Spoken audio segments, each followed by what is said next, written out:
Hi everyone, Jack here with Jack and Jan, and today I'm going to be showing you how to do a magic ring. And I also have an alternative method to the magic ring if you just cannot get the magic ring down for whatever reason. So to start the magic ring, I place my yarn on top of my hand. I place my thumb here.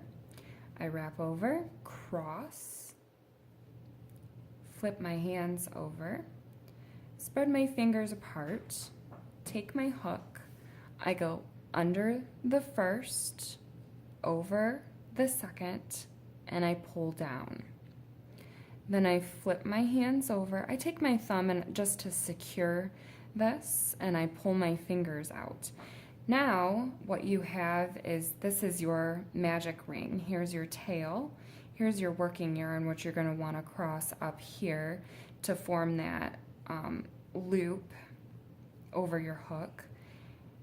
And you chain 1 or 2 depending on your pattern, maybe even 3 depending on what your pattern calls for, and then each of your stitches are worked inside this magic ring that you have now created. And it's a little flimsy at first. When I'm crocheting inside my ring, I place my thumb and my middle finger here, and I pull down with my ring finger, and that just helps me to get all of my stitches in the center. It took a long time for me to get used to this method. I would say that it's an advanced way of crocheting. It's definitely not an easy way to do a circle. So then I pull on my tail, and that brings all of my stitches together, and then I slip stitch to join, which is in that I did a chain 2 at the beginning because I did double crochet. So I find my chain 2 at the beginning and I slip stitch to join, and that has given me my circle. I've pulled everything tight, and that's the magic ring method. So I'll show you the magic ring one more time. I place my yarn over my hand, put my thumb down, wrap my yarn around my fingers, I cross, I flip my fingers over so I have 2 strands on there. I take my hook, I go under, over, and I pull the second under the first. Then I flip my hands over, I secure my yarn that's on my hook with my thumb, and I bring my fingers out. Then I pull up my working yarn, and you want to do a chain right away, whatever your pattern calls for. Chain 1, chain 2, it doesn't matter. But that helps to secure this to where now you're not going to lose it unless you pull on something.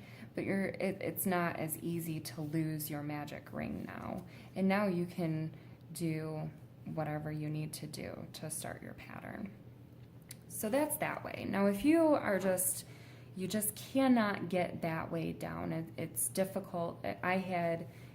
I struggled with that for a long time before I finally got it. You're going to do a normal slip knot. This is the alternative method. Chain 4, so 1, 2, 3, 4. Take your hook and stick it back into the first chain that you made and do a slip stitch.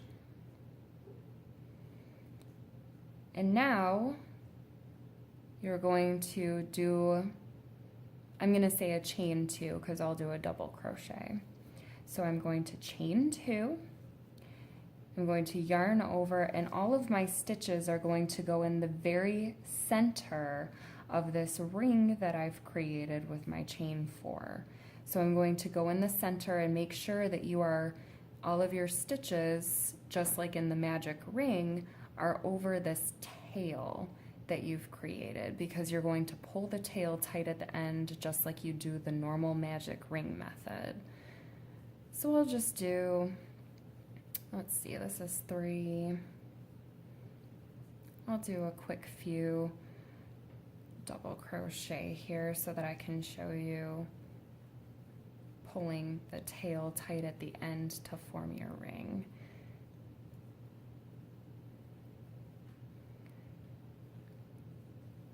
And you can use this method for anything. If any of your patterns call for a magic ring and you're like, oh boy, here's that magic ring again, it's not happening, you can go ahead and you can chain 4, make your own ring, crochet over that tail that you've got. You're going to pull that tail tight.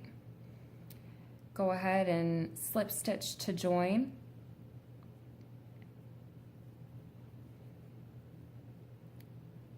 So you've formed a ring, and then you want to really work that down, and it pulls everything nice and tight just like the other method does.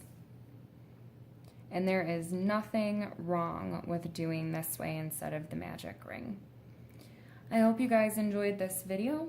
If you guys have any questions, please comment below.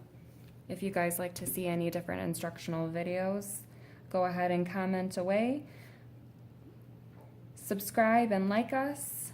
You can visit our website at jackandjan.com to see any patterns that we have. We're constantly coming up with new and exciting things, and we'd love to have you visit. We also have a Facebook page that's Jack and Jan, and our Instagram. And I can link all of those below. I hope you guys enjoyed this, and I hope to talk to you guys soon. Thank you.